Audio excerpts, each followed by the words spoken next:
সান্থালি ভাষা, ওল চিকি লিপি এবং সংস্কৃতির রক্ষক শ্রী চরণ হেমব্রম, পদ্মশ্রী 2026।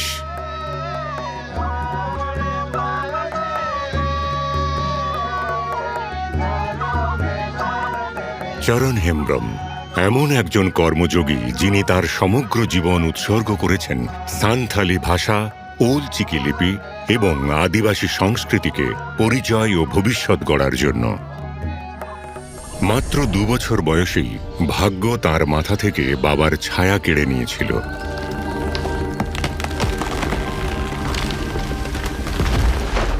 কিন্তু মায়ের স্নেহচ্ছায়া তাঁর শৈশবকে কখনো মলিন হতে দেয়নি। এই চারাগাছটিকে বৃক্ষে পরিণত হতে একজন মালি দরকার ছিল, একজন গুরুর প্রয়োজন ছিল।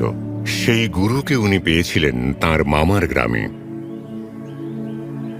ওল চিকি লিপির এই শিক্ষা একদিন সমগ্র সান্থালি সমাজের কণ্ঠস্বর হয়ে উঠবে। সময় কেটে গেল। 10ম শ্রেণীর পড়াশোনা শেষ হল। ITI কোর্স করলেন। খোঁজ ছিল একটি সাধারণ চাকরির। কিন্তু জীবন তখন এক অসাধারণ মোড় নিল।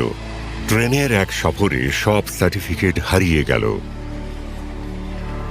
হতাশ, নিরাশ অবস্থায় আবার ফিরে গেলেন গুরুর কাছে। এটা কোনো দুর্ঘটনা নয়, ভাগ্যের ইঙ্গিত বাবা। সান্তালি ভাষা কোনো পথ নয়, এটি একটি গন্তব্য। গুরুর এই কথায় ব্যাকরণ ও সান্থালি ভাষার বিস্তারকে জীবনের লক্ষ্য হিসেবে গ্রহণ করে তিনি এমন এক যাত্রায় বেরিয়ে পড়লেন যার প্রতিটি পদক্ষেপ সান্থালি ভাষা এবং সংস্কৃতিকে সমর্পিত ছিল। টিচার ট্রেনিং নিলেন এবং শুরু হলো সান্থালি পড়ানোর যাত্রা। গ্রামে, স্কুলে, আশ্রয় কেন্দ্রে এবং কখনো কখনো গাছের নিচেও।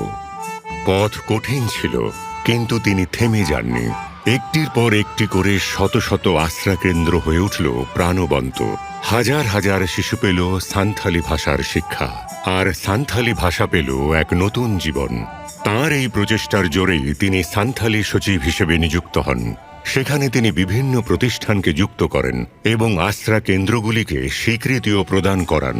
শব্দগুলো বইয়ের পাতায় স্থান পায়, সান্থালি পাঠ্যক্রমও তৈরি হয় এবং কর্মসংস্থানের জন্য যোগ্যতার পথও খুলে যায়। তাঁর অবিরাম প্রচেষ্টায় সান্থালি ভাষা তার নিজস্ব সুর খুঁজে পায়। তাঁর রচিত গান ও নাটক সমগ্র সম্প্রদায়ের কাছে জীবনের এক সাংস্কৃতিক পরিচয় হয়ে ওঠে। যখন আমরা আমাদের ভাষাকে জীবিত রাখি, তখন ভাষাই আমাদের অস্তিত্বকে জীবিত রাখে।